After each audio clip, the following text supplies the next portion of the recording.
पूर्ण परमात्मा पाप कर्म दंड को भी काट सकता है। अभी तक जिस भी संत व महापुरुष से मिले, उन्होंने यही बताया कि पाप कर्म फल भोगने से ही समाप्त होगा। वो प्रभु कौन है जो पाप कर्म को काट देता है, वो काल के बंधन से छुड़वा देता है। उसका क्या नाम है, पूजा की विधि क्या है? कृपया अवश्य सुनिए जगत गुरु तत्वदर्शी संत रामपाल जी महाराज के अमृत वचन।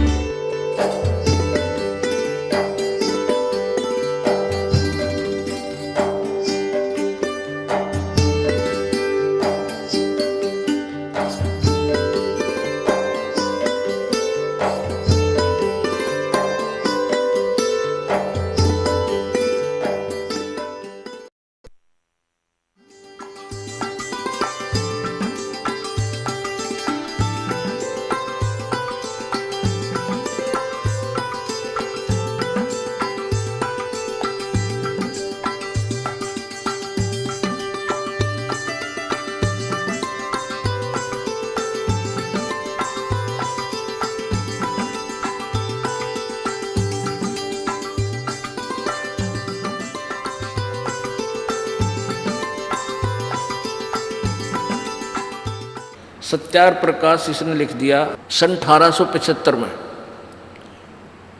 और वेदों का अनुवाद शुरू किया इसने उसके बाद में। तो इसने जैसा भी दंत कथा लोगों से सुनी हुई थी, वेद व्याद इसने आवे नहीं थे वेद के से, इसको नहीं पता था वेदों का बिल्कुल भी। अगर पता होता तो इसी उल्ट व्याख्या नहीं करता। तो इसने सत्यार प्रकाश पहले लिखकर समाज में भेज दिया, और उसको कई वर्षों से लोग पढ़ रहे थे। उसके बाद इसने इनका यजुर्वेद का अनुवाद बाद में किया। तो इसने इसके दिमाग में तो खटके थी यह बात, वहाँ लिख दिया इसने कि उसमें 7 बार लिख रखा कि परमात्मा साधक के घोर पाप भी काट देता है। पिता करो चाहे पुत्र करो, कोई दान देने वाले के पाप नाश हो जाते हैं। 7 बार लिख रखा है। यदि 1 बार लिख रखा होता ना इस मंत्र में, यो बिरणी के अंडोला बना देता और कति क्लियर नहीं होने देता। जैसे 5वें अध्याय के यजुर्वेद के प्रथम मंत्र में 2 बार स्पष्ट लिखा है कि परमात्मा सशरीर है, और स्वामी जी ने उसका पता नहीं के अड़ंगा कर रखा अनुवाद है लोगों, जैसे मैं जो हवी बिजली के शरीर के समान है। अब देखो, अभी नकलियाँ के ज्ञान की पूरी खाल नहीं उतरेगी, इतने इनकी ओरिजिनलिटी का पता नहीं लगेगा आपको, इनकी वास्तविकता का पता नहीं लगा ये विद्वान थे या अविद्वान थे। और जब हमारे हृदय में ये दस जाएगा कि ये नकली नोट है, तो उस नकली नोट ने हम छुआ भी को ना फेंक देंगे ठाकर कागज की तरह, और असली को सीने से लगाएंगे, पर्स में डालेंगे छुपा के। तो असली और नकली का दोनों ओरिजिनल और डुप्लीकेट साथ साथ दिखाने से ही ज्ञान होता है, निर्णय होता है। अब वेद तो है ओरिजिनल नोट, और सत्यार प्रकाश में यदि वेद के विरुद्ध ज्ञान है तो सत्यार प्रकाश है डुप्लीकेट नोट। वेदों की आड़ में वेदों की ही महिमा बताकर इसमें गलत ज्ञान भर रखे हैं। देखो यजुर्वेद महर्षि दयानंद सरस्वती द्वारा अनुवादित है। प्रकाशक सार्वदेशी कार्य प्रतिनिधि सभा 2/5 महर्षि दयानंद भवन, रामलीला मैदान, नई दिल्ली। यजुर्वेद आर्य भाषा भाष्य संपूर्ण 40 अध्याय महर्षि दयानंद सरस्वती कृत। मुद्रक हैं Prince offset printers 1510 Pataudi house, Daryaganj, Nai Delhi. इसमें 5वें अध्याय का प्रथम मंत्र में अथ पंचम अध्याय प्रारंभ, ये प्रथम मंत्र है। इसमें 2 बार लिख रखा है अग्ने तनुरसी विष्णुवे तवा सोमस्य तनुरसी।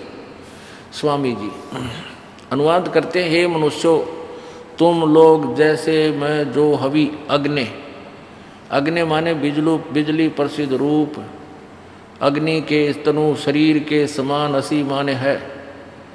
बता इसका कोई तुक बना, इसकी कोई सेंस नहीं बनती इस पूरे सेंटेंस की।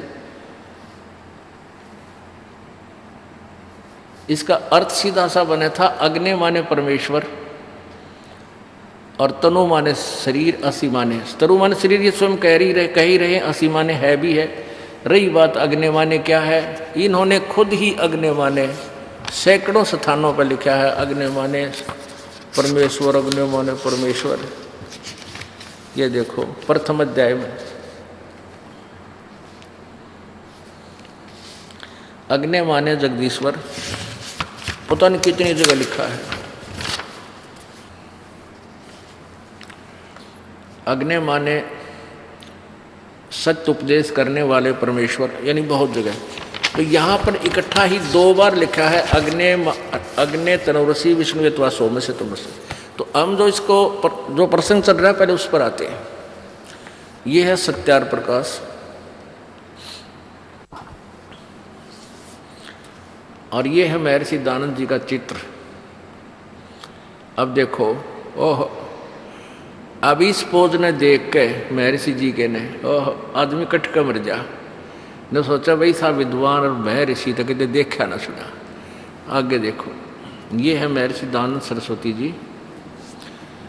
इन 1824 में इनका जन्म हुआ और 1883 में इनकी मृत्यु, 59 साल की उम्र में, 59 वर्ष की आयु में इनका देहांत हो गया था।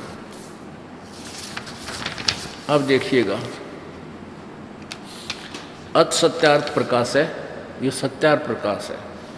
इसमें इसके विषय में क्या लिखा है कि वेद आदि विविध सदशास्त्र प्रमाण,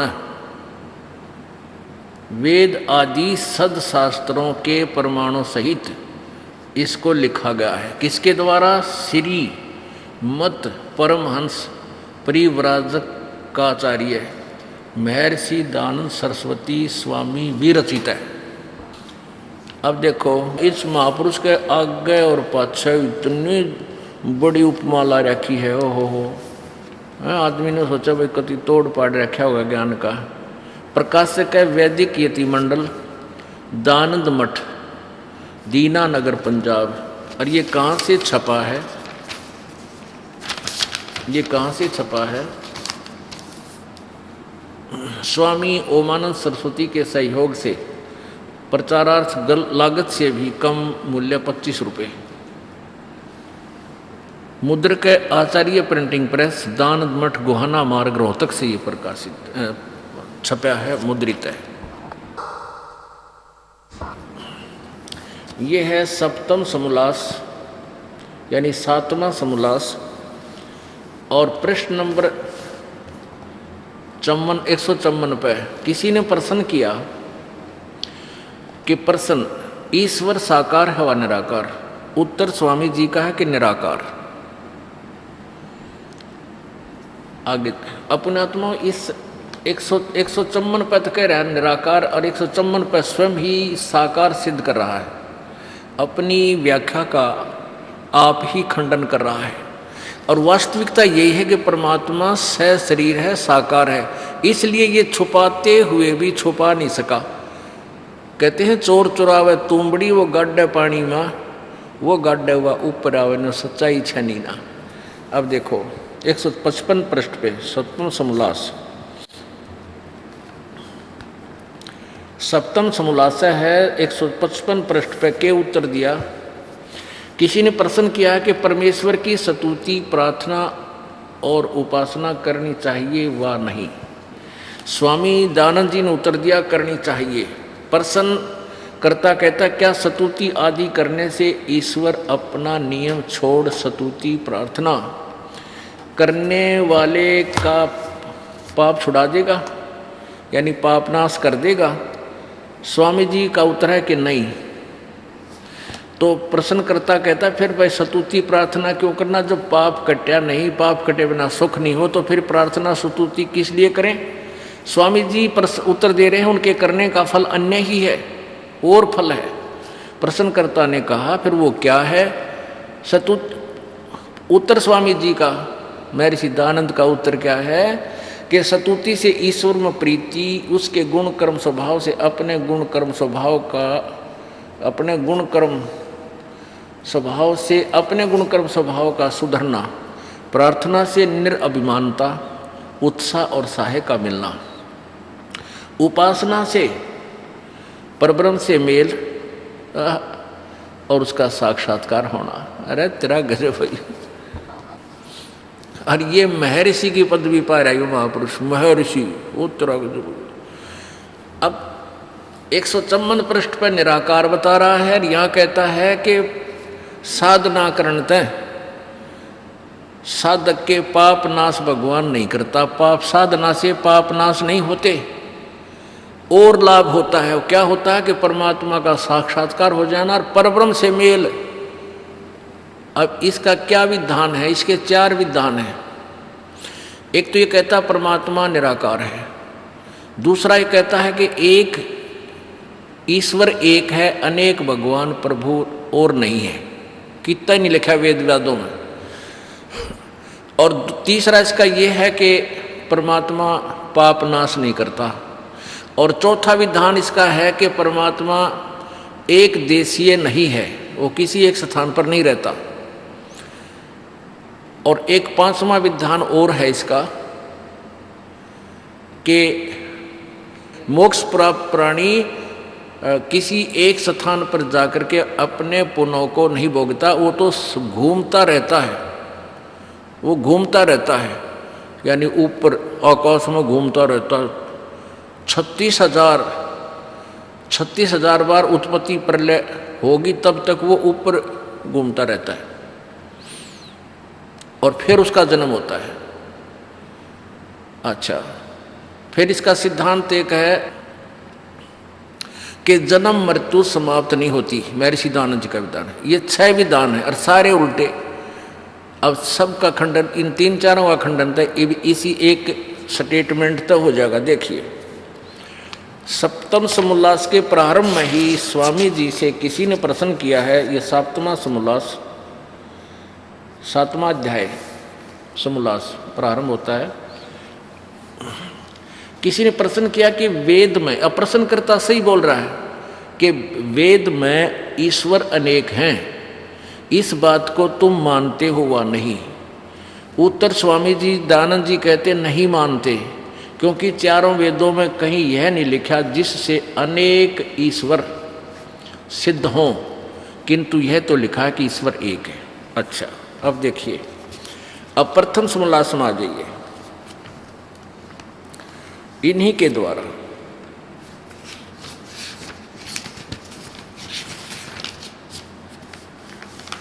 ये प्रथम समोल्लास देखिए।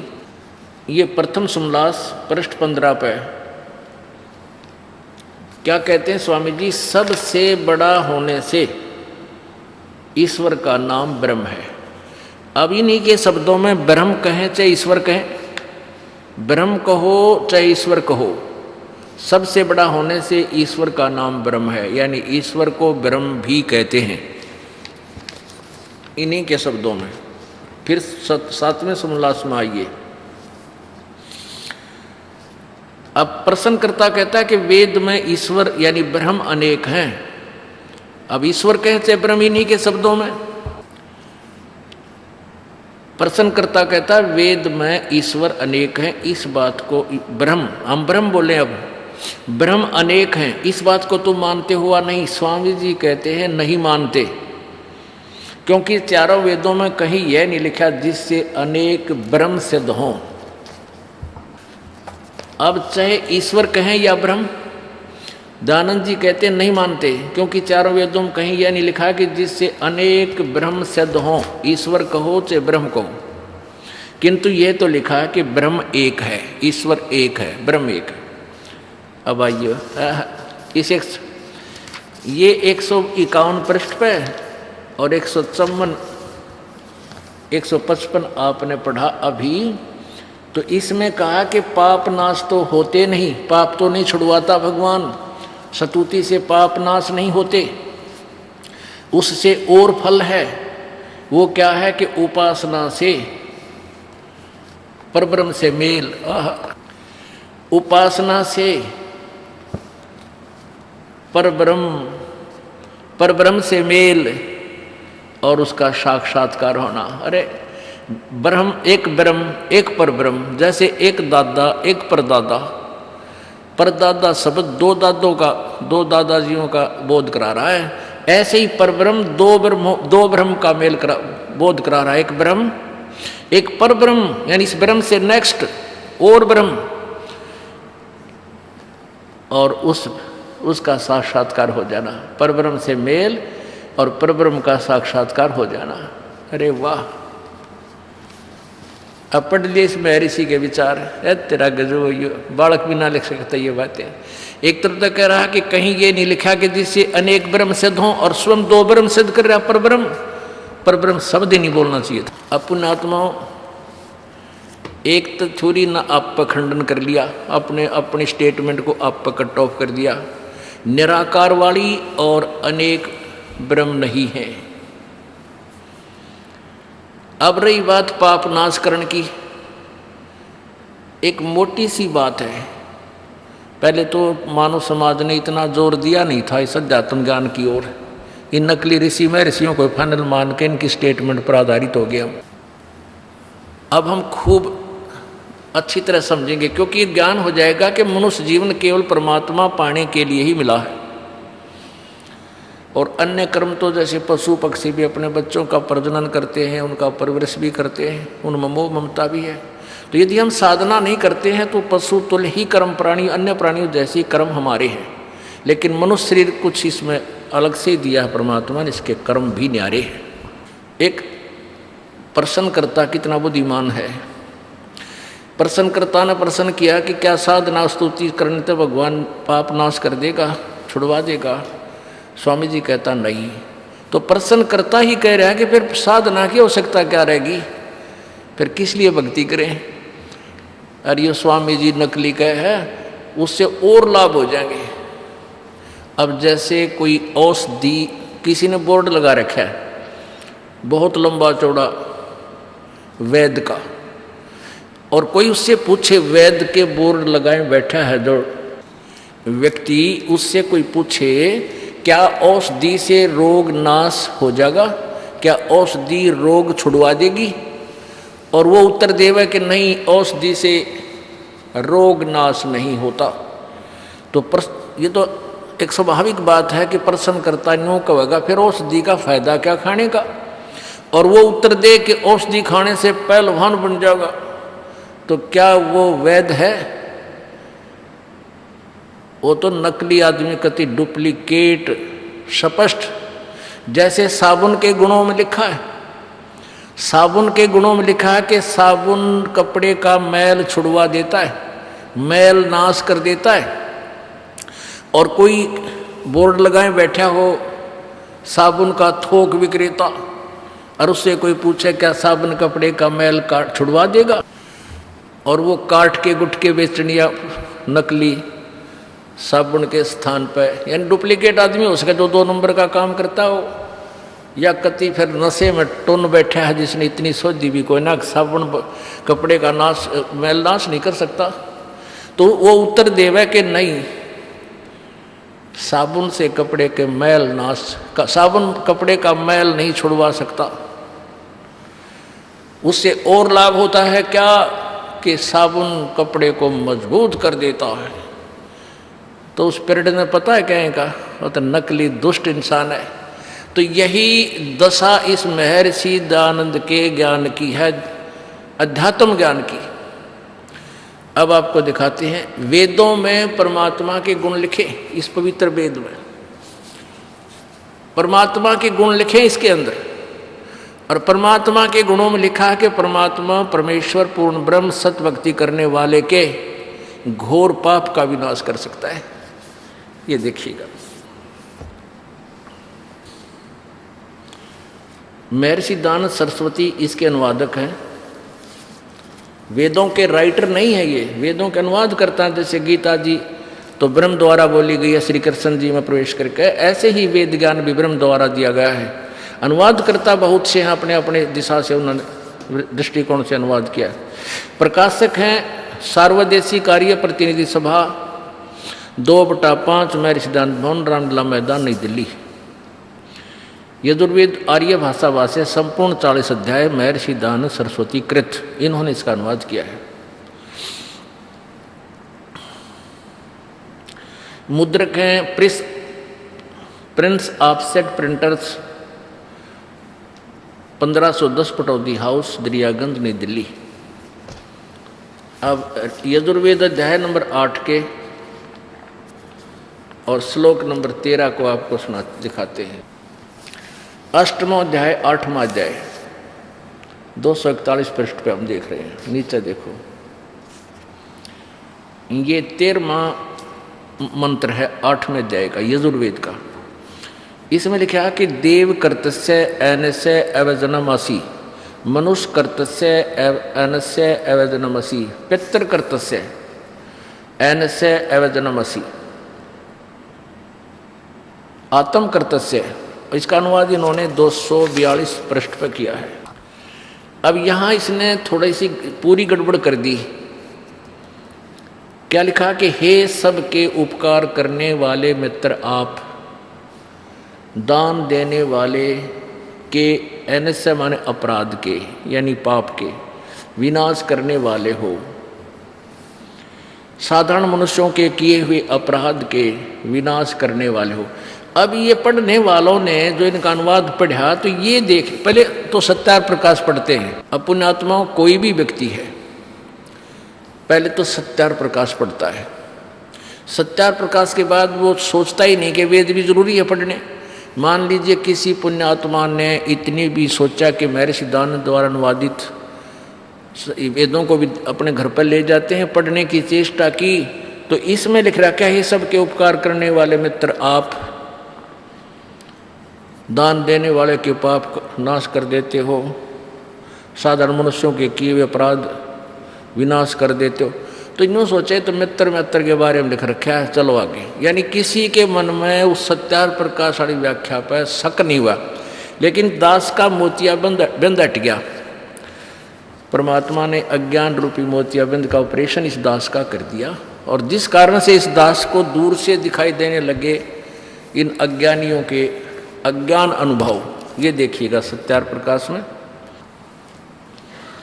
ये सत्यार प्रकाश महर्षि दानंद सरस्वती कृत वही है, नो का नो। इसमें मित्र के वो ये वही है, वैदिक यति मंडल दीनानगर पंजाब से संपादित है और मुद्रित है, आचार्य प्रिंटिंग प्रेस, दानंद मठ गोहाना मार्ग रोहतक से। इसके प्रथम समलास में मित्र की व्याख्या की है। मित्र के विषय में बताया है कि जहां मित्र शब्द है वो परमात्मा का बोधक है। ये देखिएगा प्रथम समलास और पृष्ठ नंबर 18 पे।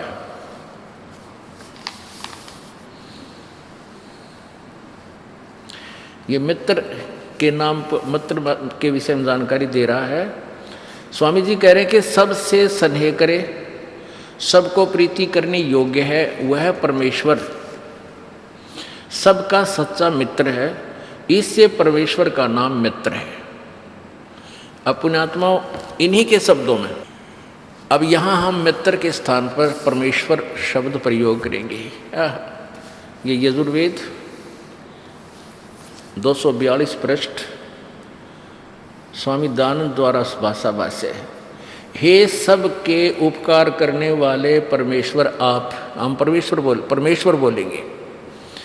देव कर्तस्य दान देने वाले के, एनस्य माने अपराध कहो चाहे पाप कहो, एनस्य माने इन्हीं के शब्दों में पाप भी होता है। पाप कहो चाहे अपराध कहो चाहे दोष कहो, अपराध पाप, पाप के अवजनम माने विनाश करने वाले हो, छुड़वाने वाले हो, नष्ट करने वाले हो। मनुष्य कर्तस्य साधारण मनुष्यों के किए हुए, एनस्य माने अपराध अर्थात पाप के विनाश करने वाले हो। पितृ कर्तस्य पिता के किए हुए, एनस्य माने अपराध के, जिन्होंने विरोध आचरण लिखा है। अवजनम माने अच्छे प्रकार हरने वाले हो। आत्म कर्तस्य अपने किए हुए, एनस्य माने पाप के, अवजनम नाश करने वाले हो, दूर करने वाले हो। एनस्य एनस्य अधर्म के अधर्म, ओहो अधर्म के यानी घोर पाप के भी नाश करने आ रहे हो। जानता हुआ मैं जो कुछ भी अधर्म आचरण किया करता हुआ करूं, अनजान में जो कुछ भी किया करता हुआ करूं, उस सब एन से माने पाप के, अपराध के, दुष्टाचरण के, पाप के दूर करने वाले। बता के कसर छोड़ दी वेद ने, तोड़ पाड़ दिया, कलम तोड़ दी कि जाने में अनजाने में जो भी हमसे पाप हो जाते हैं, जैसे जाने अनजाने में तो पहले हो लिए और ईब हम जाने के करा कोई ना। अब जैसे कुछ ऐसे पाप हैं जाने में ला ले, जैसे हमने पोछा लगाते हैं सुबह सुबह बहन बेटियां, तो उस पोछा लगाने में करोड़ों जीव मरते हैं। यदि हमारे पास सत साधना नहीं है तो वो पाप तो नारे डिपॉजिट हो रहे हैं, अलग से जमा होते हैं पाप कर्मों में, और पुण्य जमा होते रहते हैं। तो उस प्राणी को जो सतगुरु शरण में नहीं है, पूर्ण परमात्मा के नुमाइंदे संत से उपदेशी नहीं है, और पूर्ण परमात्मा की सत साधना 3 मंत्र की नहीं कर रहा है, तो उसको तो दोनों भोगने पड़ेंगे। वो तो जान के पता भी है पाप हो रहे, फिर भी करने पड़ रहे। आली हल जोतता है। दास का खूब अनुभव है, क्योंकि दास का जन्म किसान परिवार में हुआ। तो क्या देखा करते थे कि जैसे हमारे अंकल जी के खेत जोतते थे, हल जोड़ते थे, तो उनके पीछे पीछे ना जाने कितने कीड़े मकोड़े उस मिट्टी में तो बाहर निकलते थे। किसी के पेट में फाड़ी, वो नोकीली फाड़ी निकल गई, किसी कछुए, मेंढक, छोटे मोटे कीड़े ऊपर आ जाते थे, उनको ये पक्षी खाते थे। तो कितना पाप एक हाड़ी को होता है। कहते हैं 1000 कसाई और 1 अड़ाई बोले हैं। एक आली जो है ना, 1 एकड़ जमीन में एक बार में उसको कुछ हिस्से में बांट लेता है, वो 30 फुट चौड़ी हुआ करती। तो उसमें से हल से ऐसे घुमाता था, उसको ऐसे बाता था राउंड सा लगा के। तो इतना पाप होता है। अब ये पता है किसान को कि ये पाप हो रहे हैं, लेकिन उनसे बच नहीं सकता। तो ये क्या लिखा है कि जाने और अनजाने में जो भक्त है, जो परमात्मा की सत साधना करता है, उससे जाने और अनजाने में। अब पहले अनजाने में तो जैसे हम कितना टेका और पता नहीं कितने मर गए, और एक पता भी है जैसे इसमें भाई जीव भी नष्ट हो रहे हैं, और उन कर्मों को हम त्याग भी नहीं सकते। तो उन कर्मों का उन पाप कर्मों का नाश वो परमात्मा करता, जानबूझ कर नहीं करे। बेमतलब जैसे बकरे खाते हैं, पक्षी मार कर खाते हैं, गाय मारते हैं, झोटे मार कर खाते हैं, वो तो बकवाद है। वो नहीं माफ हो सकते। जो पाप जो नाम लेगा उसके तो वो करे को नहीं ये कर्म, और पहले कर चुका, जो पहले कर चुका वो भी माफ होंगे, वो अनजाने में हो चुके हैं। और नाम लेकर जो ऐसे कर्म करे फिर उसका नाम ही खत्म है, उसको वो तो नरक का भागी है। तो अब इसने पवित्र वेद ने सिद्ध कर दिया कि परमात्मा घोर पाप को भी का विनाश कर सकता है। और ये नकली महर्षि दयानंद इस सत्यार प्रकाश में कहता है कि पाप नाश नहीं हो सकते। अपने आत्माओं, दास का कोई इस दयानंद जी से कोई जाति रंजस नहीं, लेकिन दास एक आध्यात्मिक टीचर है, और ये भी आध्यात्मिक टीचर पाक रहा था। अब टीचर की व्याख्या को टीचर ही बता सकता है, ये अकॉर्डिंग टू सिलेबस है या गलत सट्टे मार रखे। यदि टीचर की बात पर विश्वास ना हो तो सिलेबस पढ़ ले। तो दास ने अपने जो अनुभव भी जो परमात्मा की वाणी से प्राप्त किया था वो भी सुना दिया, और साथ में ये सिलेबस दिखा दिया, ये जो वेद आपके समक्ष रख दिया। अब इसमें सिद्ध हो गया कि परमात्मा घोर पाप का भी नाश कर देता है। तो ये सत्यार प्रकाश में क्या लिखा है कि पाप नाश नहीं होते। तो सत्यार प्रकाश वेदों अनुसार ज्ञान नहीं है। सत्यार प्रकाश में ये डुप्लीकेट नोट है, इसको त्याग देना पड़ेगा, नहीं तो बहुत हानि होगी, इस जीवन की बर्बाद हो जाएगा। अपने आत्माओं, ये ऐसा प्रसंग है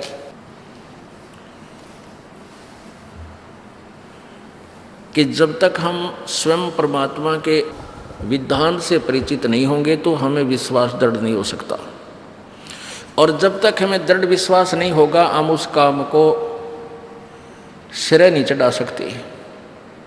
कोई ना, जैसे हम किसी मार्ग पर जा रहे हैं, आगे जाकर किसी ने हमें कह दिया, क्योंकि हम सुना सुना चल रहे हैं और किसी ने मना कर दिया कि नहीं ये रास्ता ठीक नहीं है, तो हमने मानना पड़ेगा अभी ये रास्ता ठीक नहीं। उसने हमें दिशा दूसरी दे दी तो हम उस पर चल पड़े। आगे जाके कोई कहता है कि ये रास्ता ठीक नहीं, तो हम फिर चक्कर में पड़ जाते हैं। तो उसका निर्णय कैसे हो? हमारे पास कोई व्यक्ति जैसे मैप दिखाता है, जैसे आज आपने अभी सुना था, जो अभी ये जी जागरण पर प्रसारण चल रहा था 8 बजे। अब जैसे आप कहीं जंगल में चले गए, वन में, और वहाँ चल पड़े किसी रास्ते पे, जा ही रहे हो, एक रास्ता चुनना पड़ेगा, और वहाँ कोई आपको आगे चल के कहता भी ये रास्ता तेरा ठीक नहीं, आपका रास्ता दूसरा जाता, तो आप उधर ही चल पड़ोगे। फिर तीसरा कहता है कि नहीं ये रास्ता भी ठीक नहीं, ये रास्ता इधर चलो, ये रास्ता सही है, तो आप असमंजस में पड़ जाओगे। उसका निर्णय कैसे होगा कि मैप आपके पास हो, वो मानचित्र हो, और मानचित्र के आधार से फिर आपको कोई बताए कि देखो भाई यहाँ तू खड़ा है, ये तेरा घर का रास्ता ये वाला है, रास्ते में ये शहर आ रहे हैं, तो फिर आप उस पर निर्भय होकर चल पड़ोगे, किसी की नहीं मानोगे। आपने खुद आंखों देख लिया मैप। तो ये सदग्रंथ जो हैं ये परमात्मा का विधान है, इसी के अनुसार हमने चलना चाहिए, किसी की दंत कथा पर विश्वास नहीं करना चाहिए। गीता जी अध्याय नंबर 16 के श्लोक नंबर 23 में कहा कि अर्जुन जो शास्त्र विधि को त्याग कर मनमाना आचरण करते हैं, मनमानी पूजा साधनाएं करते हैं, उनको न सुख होता है, न सिद्धि होती है, कोई कार्य सिद्धि प्राप्त होती है, न उनकी कोई गति होती है। गीता जी अध्याय नंबर 16 के श्लोक नंबर 24 में बताया है कि इससे तेरे लिए कर्तव्य और अकर्तव्य की दृष्टिकोण से शास्त्र ही प्रमाण है, किसी की दंत कथा को मत मानना। तूने कौन से कर्म करने चाहिए और कौन से भक्ति कर्म नहीं करने चाहिए, उसके लिए सदग्रंथों का ही को प्रमाण मानना, किसी की बात पर विश्वास मत करना। जो संत शास्त्र अनुकूल साधना बताता है उसी के वचनों को स्वीकार करना, उसके द्वारा उससे ही ज्ञान ग्रहण करना और मंत्र ग्रहण करना। अपने आत्मा एक बहुत बड़ा विषय है ये, इस अज्ञान को सुलझाने के लिए। लेकिन अब ये सुलझ गया, अब ये ऐसा सुलझेगा कि फिर कभी उलझेगा नहीं इस कलयुग में। परमेश्वर कबीर जी अपनी अमृतवाणी में कहते हैं, और ज्ञान सब ज्ञानड़ी, ये कबीर ज्ञान सो ज्ञान, जैसे घोड़ा तोब का अब करता चले मैदान। कि और ज्ञान सब ज्ञानड़ी, जैसे लाल और लालड़ी, लालड़ी तो 20 रुपये की 100 रुपये की बिना होती, और लाल 9 करोड़ रुपए का कीमत रखता है। तो परमात्मा कबीर जी अपनी महिमा आप ही बताते हैं कि और ज्ञान सब ज्ञानड़ी, ये कबीर ज्ञान सो ज्ञान, और जैसे घोड़ा तोब का करता चले मैदान।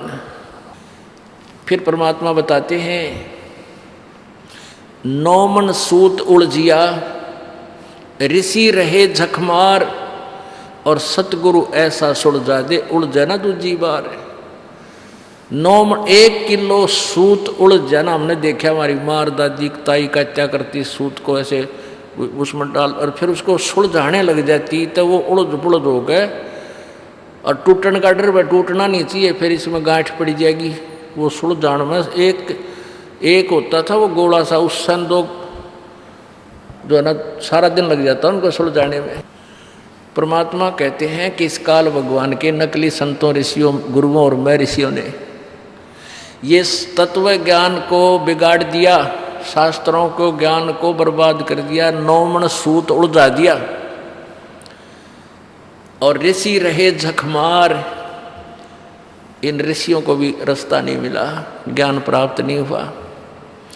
और सतगुरु ऐसा सुलझा दे, उलझे न दूजी बार। अब ये ऐसा ज्ञान निखर जाएगा जैसे शुद्ध, जैसे देसी अपने स्वदेशी घी को, भैंस के गाय को घी को और अच्छी तरह गर्म करके निथार के उसको और दूसरे पात्र में डाल दिए तो 20 वर्ष रखा रहो, खराब ना हुआ। तो ऐसे ही ये ज्ञान इस दास के ऊपर मेहर हुई कबीर परमात्मा की, पूज्य गुरुदेव की। इस दास ने इस तत्व ज्ञान को ऐसा निखार के और ऐसा ताक गर्म करके ये अनुभव की पुस्तक लिख दी, ज्ञान गंगा, आध्यात्मिक ज्ञान गंगा, भक्ति सौदागर को संदेश, गहरी नज़र गीता में, परमेश्वर का सार संदेश आदि, ये घी ताक डाल दिया। अब इस कलयुग में ये उड़ जाएगा नहीं।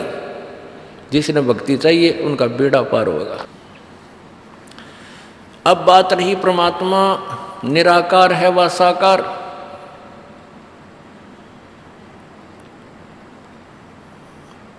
और परमात्मा की प्राप्ति कैसे होती है? परमात्मा की प्राप्ति बहुत ही आसान है। यदि इस पृथ्वी पर कोई सबसे आसान कार्य है तो परमात्मा की प्राप्ति है, सबसे आसान। पुण्यात्माओं, परमात्मा के पाने के लिए ऋषि महर्षि तो अज्ञान आधार से वो ट्राई की, उन्होंने प्रयत्न किया, हठ योग किया, जंगल में जाके घर त्याग गए, कई वर्षों तक बैठे रहे, हठ योग किया। हठ योग किसी भी सदग्रंथ में करने का निर्देश नहीं है। जो सदग्रंथ है, दंत कथाओं के आधार पर कोई किसी ने कैसे कुछ बना लिए वो बात अलग है, वो कुछ भी बनाए रखे। कबीर परमेश्वर जी ने आकर के ये भ्रम निवारण किया कि परमात्मा पाने के लिए मेरे जैसा गरीब व्यक्ति भी योग्य है। एक भूमिका करके दिखाई गरीब जुलाहे की और शूद्र वर्ण। उस समय जब परमात्मा शूद्र वर्ण में आकर प्रकट हुए, उस समय छुआछूत चरम सीमा पर थी और ब्राह्मणों को यह अधिकार था केवल सदग्रंथों को पढ़ने और दूसरों को सुनाने का।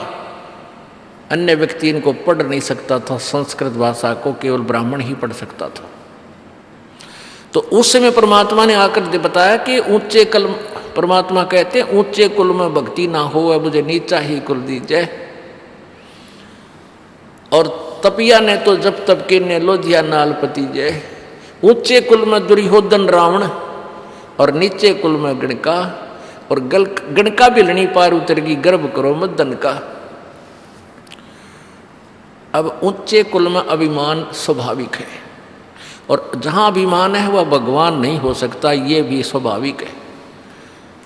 परमात्मा वहां आता है जहां विनम्रता हो, हृदय में सच्चाई हो, सच साधना हो, तब परमात्मा आपको प्राप्त होगा। तो कबीर परमेश्वर जी ने ये भ्रम निवारण किया कि ये ज्ञानी लोगों ने हठ योग कर करके पता नहीं कहाँ कहाँ साधनाएं की, और जहाँ साधनाएं की जैसे भी डले डोए उनको लेकर के स्वर्ग आदि चले गए, या सिद्धियां प्राप्त करके यहाँ पर प्रभु पाक गए। और जहाँ पर उन्होंने साधनाएं की उन हठ योगियों ने, उनका नाम तीर्थ रख दिया, और उन तीर्थों की महिमा इन अज्ञानियों ने बता दी। उस तीर्थ पर जाने से ये लाभ है, उस तीर्थ पर जाने से ये लाभ है। ये बोली आत्मा उन तीर्थों के चक्कर में भटकती रहती है, और उन तीर्थों पर जाने से पाप के अतिरिक्त कुछ भी प्राप्त नहीं होता। अपने आत्माओं, वो तीर्थ कैसे बने कि किसी साधक ने वहाँ जैसी भी वो साधना जिस भी देव की करता था वह बैठ कर साधना की, वो तो चला गया अपनी साधना जैसे कर्म किए उसको लेकर के। अब उस वाली साधना भी अगर तूने को प्राप्ति करनी है तो उसको कहीं कर ले, वहाँ उस दर्शन मात्र से नहीं, जैसे उसने किया वो कहीं बैठ कर ले, उस वाले डले कितर डोले, तब तुझे लाभ होगा, केवल उस स्थान को देखने से नहीं होगा। तो परमात्मा की प्राप्ति सबसे आसान काम, सबसे इजी वर्क। अब जैसे कबीर परमात्मा जी कपड़ा बुनते थे, खड्डी में बैठ गए और सुमरण भी करते थे, लोगों को दिखाते थे कि परमात्मा ऐसे पाया जाता है। आदरणीय गरीबदास साहिब जी किसान थे, जाट घर में जन्म था, छुडानी गांव, जिला जर्जर, हरियाणा में। वो जब युवा हुए तो हल जोतते थे, पहले गायों के गवाले थे, पाली जाया करते, और फिर हल भी जोतते थे, किसान का काम भी करते थे और भक्ति भी करते थे। आदरणीय नानक साहिब जी भी किसान का काम भी करते थे और साधना भी करते थे। रविदास जी जूते भी बनाते थे और साधना भी करते थे। यानी किसी भी महापुरुष का इतिहास देख लो जो अपने स्वाभाविक कर्मों को करता हुआ परमात्मा को प्राप्त हुआ। उसके विषय में क्या बताया है कि नाम उठत नाम बैठत नाम सोवत जागवे, नाम खाते नाम पीते नाम से ती लागवे। यजुर्वेद अध्याय नंबर 40 के मंत्र 15 में लिखा है कि ओम कर्तु समर, कलवे समर और कर्तुम समर। ओम नाम का जाप काम करते करते सुमन कर, विशेष कसक के साथ सुमन कर और अपने मनुष्य जीवन का प्रथम कर्तव्य समझकर इसका सेवन कर। गीता जी अध्याय नंबर 8 के मंत्र श्लोक नंबर 7 में कहा कि अर्जुन तो युद्ध भी कर और सब समय में मेरा स्मरण भी कर, ओम नाम का सिमरण कर। ओम नाम के सिमरण का गीता जी अध्याय नंबर 8 के मंत्र 13 में लिखा है कि ओम इति एक अक्षरम ब्रह्म व्यवहारन माम अनुस्मरण, यह परियाति तजन देहम सयाति परमाम गतिम। ओम यह एक अक्षर मुझ ब्रह्म का, माम ब्रह्म का उच्चारण करके सिमरण करता हुआ जो व्यक्ति शरीर त्याग कर जाता हुआ भी इसका सिमरण करता रहता है तो मेरे वाली परम गति को प्राप्त होता है। अपनी परम गति को उसने 7वें अध्याय के 18वें श्लोक में अनुत्तम कहा है कि ये ज्ञानी आत्मा है तो उद्धार जो मुझे भी पसंद है, लेकिन ये मेरे वाली अनुत्तम घटिया साधना में ही लीन है। क्योंकि गीता जी अध्याय नंबर 18 के श्लोक नंबर 62 में कहा है कि अर्जुन तू सर्वभाव से उस परमेश्वर की शरण में जा, उसकी कृपा से परम शांति और शाश्वत स्थान यानी सनातन परम धाम उस सतलोक को प्राप्त होगा, फिर तेरा बहुर जन्म नहीं होगा। उसके लिए 18वें अध्याय के 64वें श्लोक में कहा है कि उस परमात्मा को कैसे पाया जाएगा, जिसके विषय में गीता जी अध्याय नंबर 15 के श्लोक नंबर 1 से 4 में कहा कि उसकी तत्व ज्ञान प्राप्त होने के बाद उस तत्व ज्ञान रूपी शस्त्र से इस अज्ञान रूपी गुत्थी को काट के उसके पश्चात उस परम पद परमेश्वर की खोज करनी चाहिए, जहाँ जाने के बाद जीव फिर दोबारा लौट कर संसार में नहीं आता, अर्थात उसका कभी जन्म नहीं होता। और जिस परमात्मा ने सारे ब्रह्मांडों की रचना की है वो गीता ज्ञानदाता से कोई और है। गीता ज्ञानदाता अपनी स्थिति 4थे अध्याय के 5वें श्लोक में 9वें श्लोक में कहता है कि अर्जुन तेरे और मेरे बहुत जन्म हो चुके, तू नहीं जानता मैं जानता हूं। अब कहता है 70वें अध्याय के 23वें श्लोक में कि उस परमात्मा सच्चिदानंद घन ब्रह्म के मंत्र 3 मंत्र का जाप है उसके पाने का, ओम तत्सत। ये तत् और सत सांकेतिक है, ये दास बता सकता है और किसी को पता नहीं, और पता है तो बता नहीं सकता कि वो अधिकारी नहीं, उससे लाभ नहीं हो सकता। क्यों दास से सुनकर किसी को पता भी लग गया हो तो अगर वो ऐसा कोशिश करेगा तो उसका नाम नष्ट और भक्ति बर्बाद, और अधिकारी नहीं है जो उसके अनुयायी होंगे वो भी अपना कर्म बिगाड़ कर अपना जीवन नष्ट करेंगे। तो ओम तत्सत ये 3 मंत्र का जाप है। ओम ये ब्रह्म का जाप है, तत् ये सांकेतिक, ओम और तत् मिलकर ये सतनाम बनता है। ये जो तत् शब्द ये सांकेतिक है, ये परब्रह्म का जाप है, अक्षर पुरुष का जाप है। और तीसरा सत शब्द है ये सारनाम, ये परम अक्षर ब्रह्म का मंत्र है। तो उस परमात्मा के पाने की सबसे आसान तरीका है कि नाम उठत नाम बैठत नाम सोवत जागवे, नाम खाते नाम पीते नाम सेती लागे। जैसे एक बहन रोटी बनाती है, खाना बनाने के लिए कितना साजबाज जिसे एकत्रित करना पड़ता है, चकड़ा, बेलन, फिर गैस, चूल्हा, फिर परात, हाँ, चिमटा लोटा, फिर कोई तो पतीला, फ्राई पैन, फिर सब्जी काट कर, प्याज न्यारे काटा, टमाटर न्यारे काटा, मिर्च न्यारे काट कर, फिर सब्जी, फिर और आटा गूंदा, तब 2 रोटी बनाए। और प्रतिदिन दोनों टाइम कंपलसरी, और करते हैं हम डेली, काम चल रहा को ना करे बिना। तो इसमें भी, और फिर आटा कितना आवे, आटे के लिए मजदूरी करनी पहला, को किसी तरह की करे, को किसान का काम करे है, कोई दुकान का करे या नौकरी का करे रहे कि, तो सारा दिन 8 घंटे, नौकरी वाला तो 8 घंटे, और किसान और मजदूर तो पता नहीं कितने दिन के समय लगा रहता है, दुकानदार भी सुबह बैठे शाम तक। तो जब जाकर आटा मिल रहा है, वो नमक मसाला मिल रहा है, और फिर उसको बनाने में कितना समय, और हम डेली करते हैं। और परमात्मा पाने में कुछ भी ना करना, नाम उठत नाम बैठत, लोट के बैठ के चलते फिरते सुमरना तक करना जो गुरु जी ने दे दिया, और वो भी ना करेंगे फिर मार्ग से नालायक नहीं। तो इस मंत्र की कमाई से परमात्मा प्राप्ति होगी। अब कैसे होगी? जैसे आप यहाँ आते हो, आपसे प्रथम मंत्र दिया जाता है, प्रथम मंत्र हमें यहाँ तक क्लियर करेगा। हमारी इस शरीर के अंदर कमल बने हुए हैं, रीढ़ की हड्डी के अंदर की तरफ, बैकबोन के इंटरनल साइड में,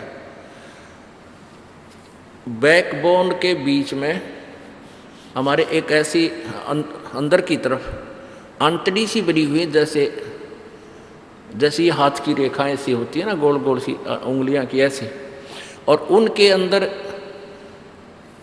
ऐसी आकृति है जैसे कमल के फूल, कमल के पत्ते होते हैं, बहुत बिल्कुल छोटे से। तो इस तरह अंदर हमारे शरीर में कमल बने हुए हैं। मूल कमल जो रीढ़ की हड्डी अंदर की तरफ नीचे समाप्त होती है, उसके अंदर की तरफ 2 उंगल ऊपर उसके एंड से मूल कमल है, उसमें गणेश जी का वास है, और गणेश जी का एक जाप है, वे दास आपको प्रथम मंत्र में देते हैं। उसके बाद फिर स्वाद चक्र है, ब्रह्मा सावित्री का वास है, उसका भी जाप आपको दिया जाता है। फिर नाभि कमल में विष्णु और लक्ष्मी जी का निवास है, उसका भी एक मंत्र दिया जाता है। हृदय कमल के अंदर पार्वती और शिव का वास है, उसका भी आपको एक मंत्र दिया जाता है। कंठ कमल में, यहाँ नहीं, इसके बैक में, जहाँ रीढ़ की हड्डी थोड़ी सी बैंड होती है, रीढ़ की हड्डी जो ऊपर आके ये थोड़ी सी बैंड होती है गर्दन के पास, इस बैंड से पहले अंदर की तरफ इसका कुछ हिस्सा चौड़ा है, यहाँ पर दुर्गा का कमल है जो 16 पंखड़ियों का है। कमल की पंखड़ी जैसे इसका आंतड़ी सी बनी, छोटी छोटी बिल्कुल बारीक सी। तो इन जब हम त्रिकुटी, फिर ऊपर त्रिकुटी है, यहाँ सामने नहीं है, यहाँ तो वैसे संकेत किया जाता है, यहाँ बैक में आके पीछे से आ रही नाड़ियाँ, इसके सामने या बैक साइड में अंदर की तरफ वहाँ त्रिकुटी है। तो त्रिकुटी पर जाने से पहले हमने नीचे के कमलों से बरी होना पड़ेगा, फ्री होना पड़ेगा, क्योंकि हम यहाँ इस काल के लोक में रह रहे हैं। ब्रह्मा विष्णु महेश और ये देवता हमारे को यहाँ राहत दे रहे हैं। हम गलत साधना करके निर्धन हो गए और हमें सब सुविधाएं कट ऑफ होगी, हमारी सब सुविधाएं बंद होगी।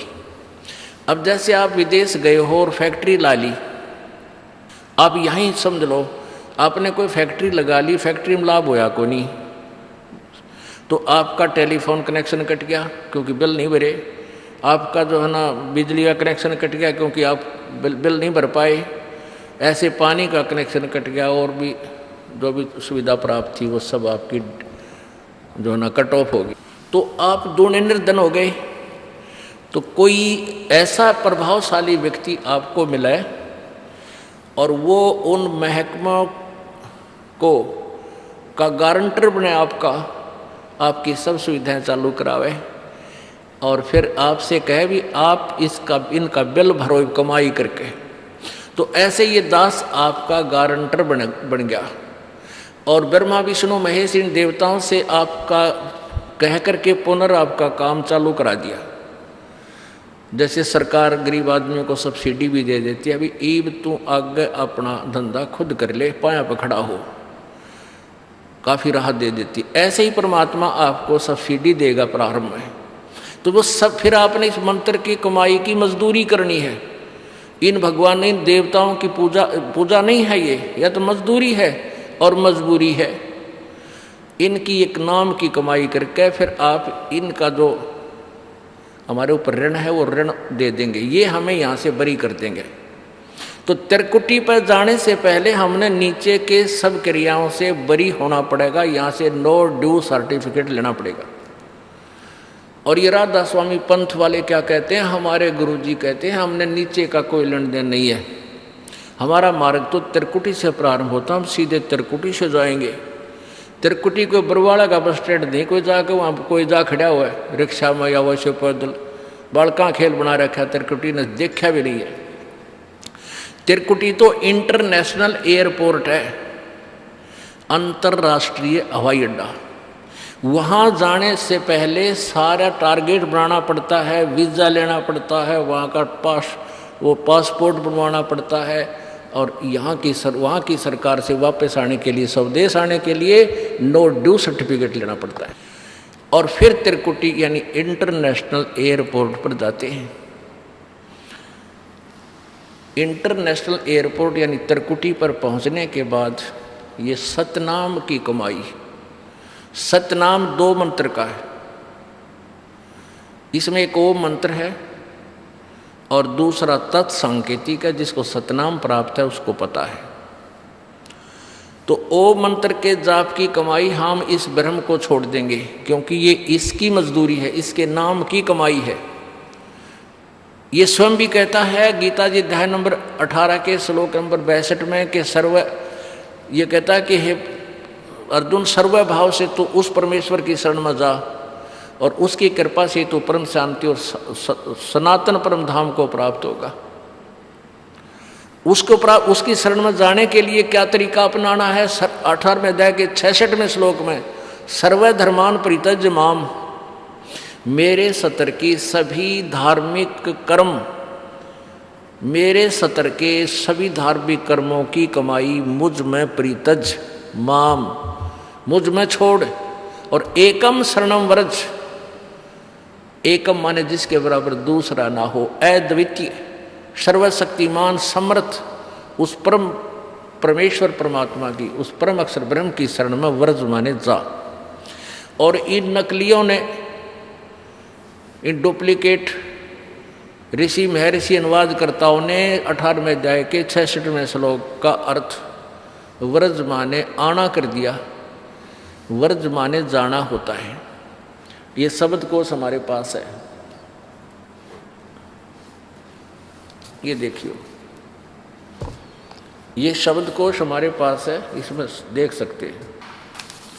संस्कृत हिंदी शब्दकोश, हिंदी कोश, वामन शिवराम आप्टे,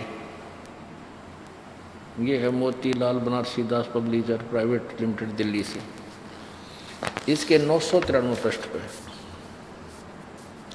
वर्ज, वर्ज माने जाना, चलना, प्रगति करना, विदा होना आदि, निर्वासित होना, संसारिक वासनाओं को छोड़ देना, यानी चला जाना, छोड़ देना, यहाँ से चला जाना। और इन सभी ने क्या कर रखा है? आना कर रखा है। 1-2 एग्जाम्पल दिखाता हूँ आपको।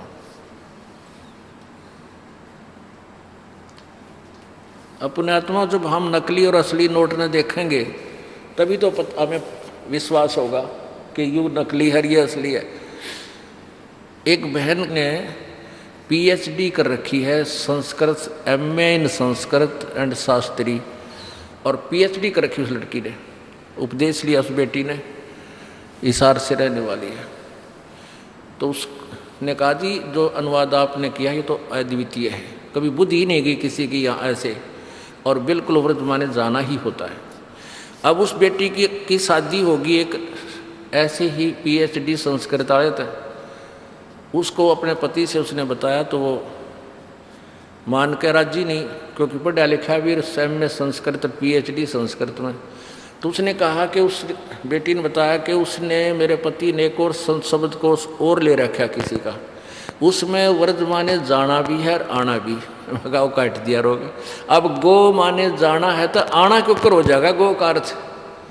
अब उन्होंने वर्ज माने आना कैसे बना दी, ये कल बाद की बनी हुई डिक्शनरियों में उन्होंने इस गीता के अनुवाद से ही और नई डिक्शनरी में ये झूठा और शब्द जोड़ दिया। इसी के रेफरेंस को लेकर अनुवादकर्ताओं ने वर्ज माने आना लिखा है, तो उसने वर्ज का अर्थ आना भी उसी के रेफरेंस दे करके कर दिया। इन्होंने शब्दकोश भी झूठे बना लिए, तो ये कभी नहीं हो सकता। तो वो कहती मैं तो उनको बिल्कुल नहीं मानने को तैयार होगी, तो बिल्कुल हो ही नहीं सकता कि आना और जाना दोनों कैसे हो सकते हैं एक अर्थ एक शब्द के।